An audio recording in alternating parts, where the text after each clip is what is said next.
चांद की किरणें मेरा माथा चूम रही हैं।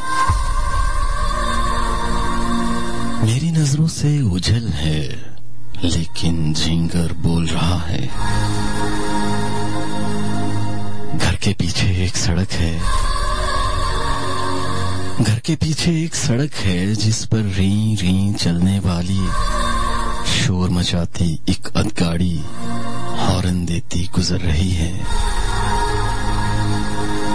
और सड़क के दूसरी जानिब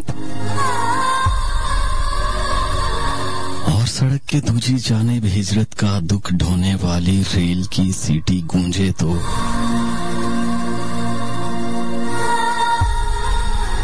मुझको ऐसे में तन्हाई और भी खाने लगती है।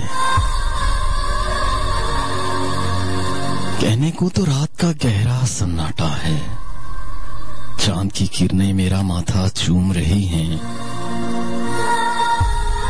मेरी नजरों से ओझल है लेकिन झिंगर बोल रहा है। घर के पीछे एक सड़क है जिस पर री री चलने वाली, शोर मचाती एक अधगाड़ी हॉर्न देती गुजर रही है। और सड़क के दूसरी जानिब हिजरत का दुख ढोने वाली रेल की सीटी गूंजे तो मुझको ऐसे में तन्हाई और भी खाने लगती है। मुझको ऐसे में तन्हाई और भी खाने लगती है, यानी तेरी याद सताने लगती है, यानी तेरी याद सताने लगती है,